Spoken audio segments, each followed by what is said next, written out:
예, 오늘 시간에는 12지파가 독생자를 둘러싸고 이 제목으로 하나님의 말씀을 살펴보도록 하겠습니다. 하나님의 백성들이 함께 모이게 되는데 그때 바로 이스라엘 12지파가 세워지게 됩니다. 그래서 그 12지파가 독생자를 둘러싸고 하늘로 올라가게 됩니다. 그래서 이 시간에 12지파가 독생자를 둘러싸고 이 제목으로 하나님의 말씀을 살펴보도록 하겠습니다. 그래서 그 12지파가 독생자를 둘러쌀 때는 이사 11장의 말씀과 그리고 호세아 1장 10절과 11절의 말씀이 이루어지게 됩니다. 이사 11장 11절에서 그날에 주께서 다시 그의 손을 펴사 그의 남은 백성을 아수르와 애굽과 바드로스와 구스와 엘람과 시날과 하맛과 바다 섬들에서 돌아오게 하실 것이라. 자, 여기에서 하나님께서 그의 손을 다시 펴시고 그 백성을, 그의 남은 백성을 돌아오게 하신다고 말씀하셨습니다. 그래서 그의 남은 백성을 돌아오게 하시는데 돌아오는 그 백성이 바로 호세아 1장 10절에서 이스라엘 자손이 되겠습니다. 그래서 호세아 1장 10절 말씀에서 그러나 이스라엘 자손의 수가 바닷가의 모래같이 되어서 헤아릴 수도 없고 셀 수도 없을 것이며 전에 그들에게 이르기를 너희는 내 백성이 아니란 그곳에서 그들에게 이르기를 너희는 살아계신 하나님의 아들들이라 할 것이라. 자, 여기에서 바닷가의 모래와 같은 그 이스라엘 자손이 돌아오게 하시는 그의 남은 백성이 되겠습니다. 그 바닷가의 모래와 같은 이스라엘 자손의 수라고 말씀하셨는데 이들이 바로 돌아오게 하시는 그의 남은 백성. 그래서 그 백성들을 돌아오게 하실 때 이사 11장 12절에서 여호와께서 열방을 향하여 기치를 세우신다고 말씀하셨습니다. 그래서 기치를 세우시고 이스라엘의 쫓긴 자들을 모으시고 땅 사방에서 유다의 흩어진 자들을 모으신다고 말씀하셨습니다. 그래서 이 모으시는 이스라엘이, 이 모으시는 유다, 이 모으시는 이스라엘이 바로 바닷가의 모래와 같은 이스라엘 자손의 수가 되겠습니다. 그래서 그 이스라엘을 모으시게 되는데 그들이 함께 모일 때 기치를 세우시고 모으시게 됩니다. 그래서 호세아 1장 11절에서 이에 유다 자손과 이스라엘 자손이 함께 모여 한 우두머리를 세우고 그 땅에서부터 올라오리니. 자, 여기에서 유다 자손과 이스라엘 자손이 함께 모이게 되는데 그 함께 모일 때 한 우두머리를 세운다고 말씀하셨습니다. 그래서 이 한 우두머리가 열방을 향하여 세우시는 기치가 되겠고 그 기치를 세우시고 이스라엘 12지파가 모이게 됩니다. 그래서 그 12지파가 독생자를 둘러싸게 되는데 바로 독생자를 중심으로 그 깃발을 중심으로 함께 모이게 됩니다. 다시 한번 보게 되면 여호와께서 열방을 향하여 기치를 세우시고 이스라엘의 쫓긴 자들을 모으시며 땅 사방에서 유다의 흩어진 자들을 모으신다고 말씀하셨습니다. 그리고 호세아에서 이에 유다 자손과 이스라엘 자손이 함께 모여 한 우두머리를 세우고 그 땅에서부터 올라오리니. 그래서 여기서 말씀하는 한 우두머리가 이사 11장에서 그 세우시는 기치가 바로 유일하게 태어난 자, 독생자가 되겠고 바로 요한계시록 10장에서 작은 두루마리를 들고 바다와 땅을 밟고 서 있는 그 힘센 천사가 되겠습니다. 그래서 그를 세우고 이스라엘 자손이 함께 모이게 됩니다. 그를 세우고 이스라엘 자손이 함께 모인다는 것.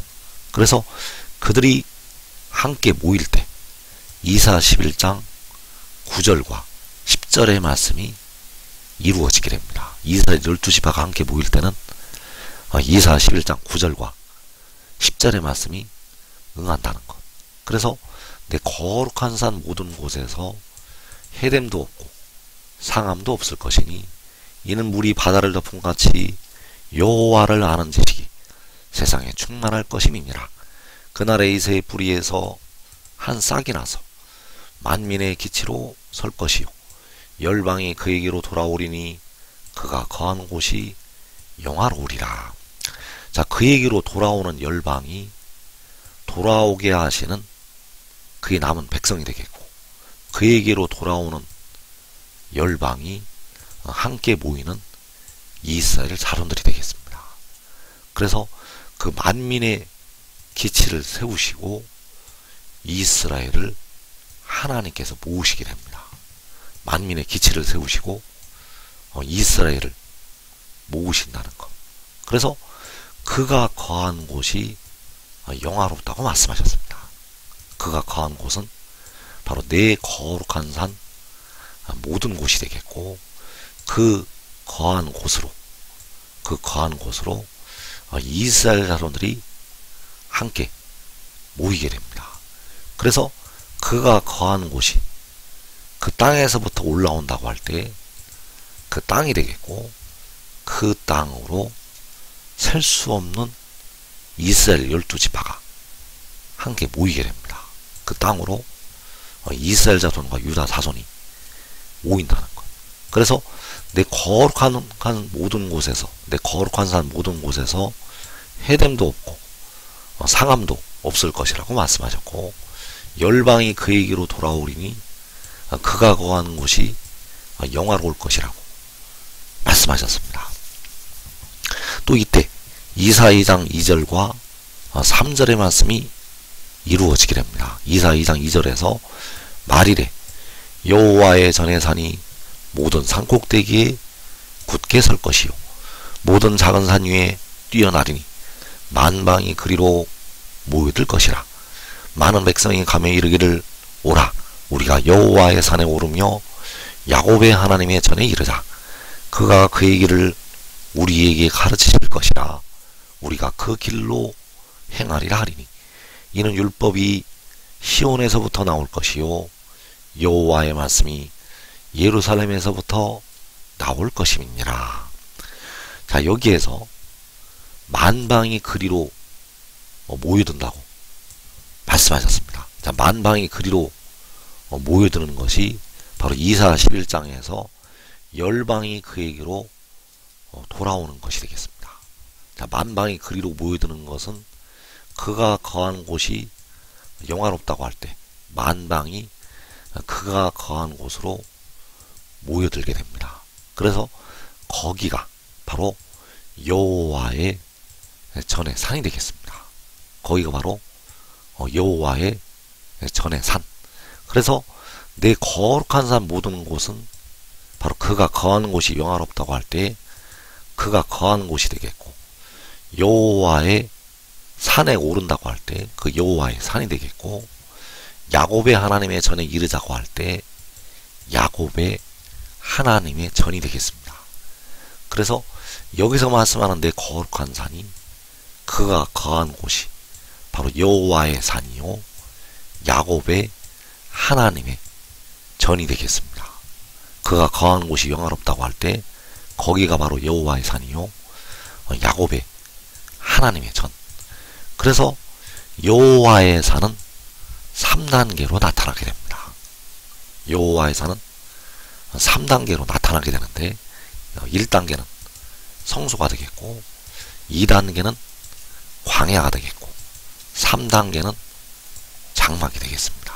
그래서 성소도 여호와의 산이요 광야도 여호와의 산이요 장막도 여호와의 산이 되겠습니다. 그래서 주님께서는 천국을 비유로 말씀하시면서 천국은 밭에 갖다 심은 겨자씨 하나를 같다고 말씀을 하셨습니다. 천국은 사람이 자기 밭에 갖다 심은 겨자씨 하나를 같다고 말씀하셨다는 것. 왜냐하면 아주 작은 데서 출발을 해서 크게 확장이 되기 때문입니다. 그래서 그 여호와의 산을 성소에 하나님께서 세우시게 됩니다.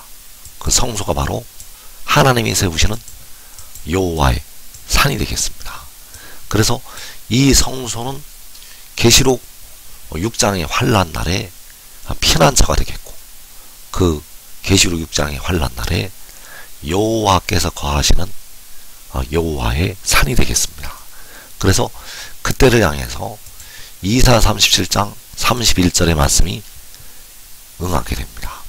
유다 족속 중에 피하여 남은 자는 다시 아래로 뿌리를 받고 위로 열매를 맺으리니 이는 남은 자가 예루살렘에서 나오며 피하는 자가 시온산에서 나올 것임이니라. 만군의 여호와의 열심히 이를 이루시리이다. 자, 여기에서 유다 족속은 마지막 날 이 남쪽 나라 한국 백성들을 가리키고 있습니다. 그래서 그 중에서 피하여 남은 자는 바로 시험의 때를 면하는 의의 나무들이 되겠고, 그들이 다시 아래로 뿌리를 받고 위로 열매를 맺게 됩니다. 그래서 남은 자가 예루살렘에서 나오고 피하는 자가 시온산에서 나올 것이라고 말씀하셨습니다. 그래서 남은 자가 여호와의 산에서 나오게 되고 피하는 자가 시온산에서 나오게 됩니다.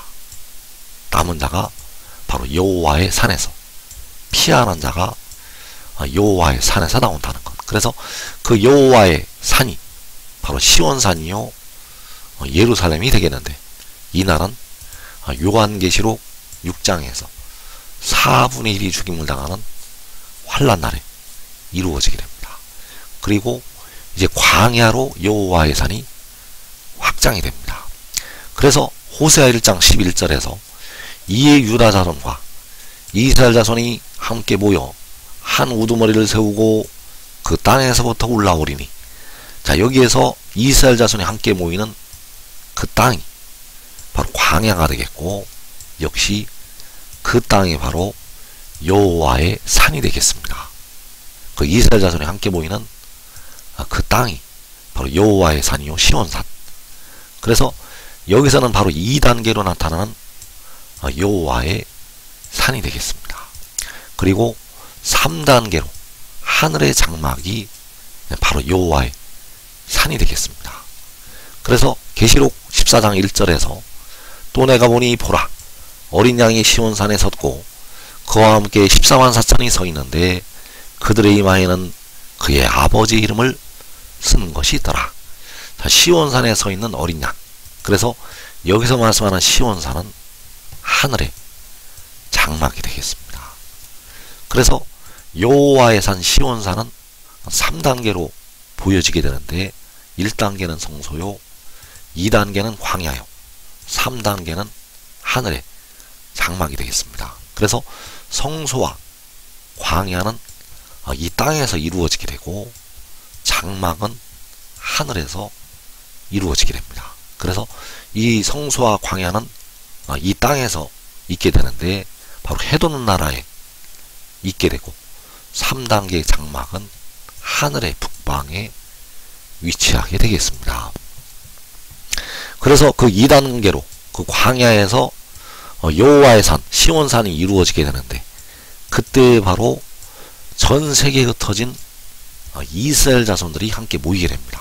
그래서 2단계 광야가 그 여호와의 산이 이루어질 때는 주님께서 공중에 강림하신 직후에 이루어지게 됩니다. 그래서 이때 그 이스라엘 자손들이 함께 모인다고 말씀을 하지 않는데, 바로 이사 11장 12절의 말씀이 광야의 여호와의 산에서 이루어지게 됩니다. 여호와께서 열방을 향하여 기치를 세우시고 이스라엘의 쫓긴 자들을 모으시며 땅 사방에서 유다의 흩어진 자들을 모으시리니, 호세아 1장 11절에서 이에 유다 자손과 이스라엘 자손이 함께 모여 한 우두머리를 세우고 그 땅에서부터 올라오리니, 자, 유다 자손과 이스라엘 자손이 함께 모이는 것이 이사 11장 12절에서 이스라엘의 쫓긴 자들을 모으시고 땅 사방에서 유다의 흩어진 자들을 모으시는 것이 되겠습니다.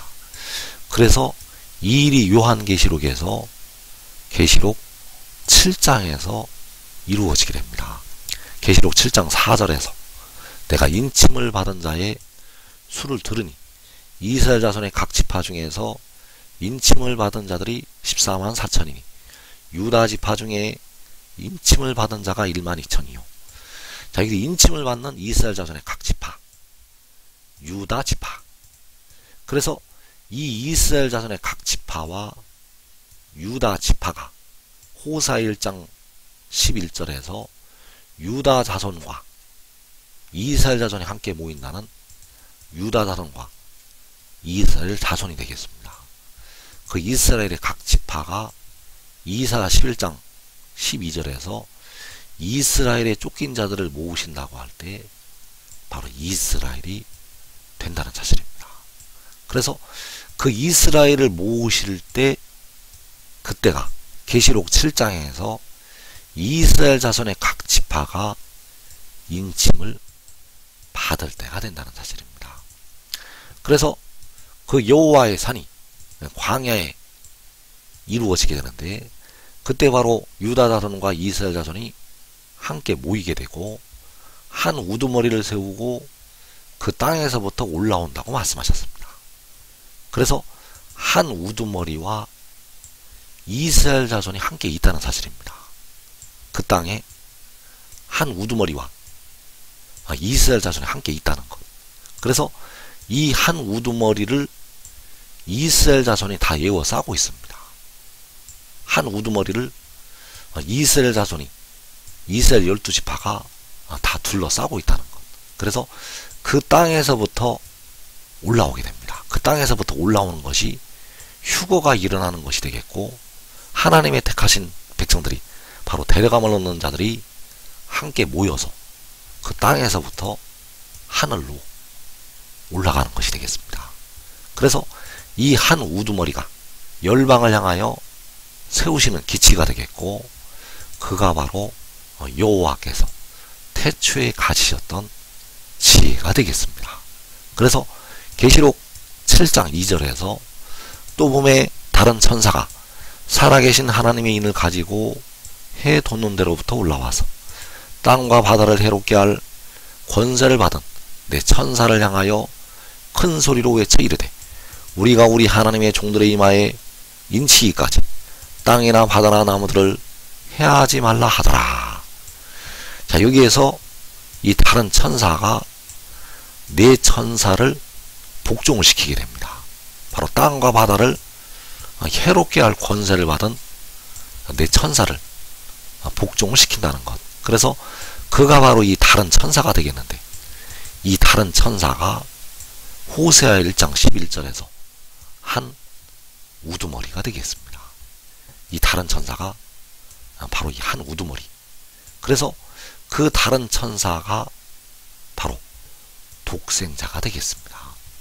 그래서 지금까지 백성들은 십자가를 진 주님을 독생자로 알고 있었는데 십자가를 진 주님은 절대 독생자가 아니시고 스스로 있는 자, 만군의 여호와, 처음과 마지막이 되시는 만군의 여호와 아버지가 되시고 여기에서 이 다른 천사가 바로 독생자가 되겠고 그가 바로 계시록 10장에서 작은 두루마리를 들고 바다와 땅을 밟고 서 있는 그 힘센 천사가 되겠습니다.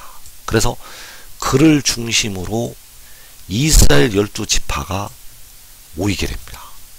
그를 중심으로 열방을 향하여 기치를 세우시고 그 한 우두머리를 세우시고 이스라엘 자손이 함께 모인다는 것.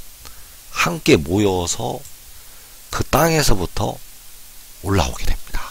그래서 그 땅이 바로 이 해돋는 나라가 되겠고 이 해돋는 나라 한국 땅에서부터 이스라엘 자손의 각 지파가 함께 모여서 하늘로 올라가게 됩니다. 그래서 지금 하늘의 일을 믿고 지혜를 얻는 자들은 지금 하늘의 일을 믿고 지혜를 따르는 자라는 살아서 이 자리로 들어가게 됩니다. 자기와 자기의 가족이 육신이 시험의 때를 면하고 살아서 이 영광의 자리 들어가게 됩니다. 대부분의 한국 백성들은 육신이 죽은 뒤에 이 자리에 들어가게 됩니다. 육신이 아주 끔찍한 환난을 당하다가 이 자리에 들어간다는 것. 그래서 끔찍한 환난을 당한다는 것은 칼날에 죽임을 당하고 모든 이방에 사로잡혀 죽임을 당하고 또 이방 나라들에게, 그 포악한 나라 백성들에게 부녀자들이 욕을 당하고 자신의 집이 약탈이 되고 그런 환난을 겪고 나서 대부분 이 자리로 들어가게 됩니다. 예수 믿어 깨어 기도해도 육신은 저들에게 넘어가기 때문에 그 환난을 겪는다는 사실입니다. 그러나 지금 지혜를 따르면 그 시험의 때를 자기와 자기의 가족이 면하고 이 복된 자리 들어가게 됩니다. 꼭 지금 지혜를 따라서 이 영광된 자리 살아서 들어가기를 축원합니다.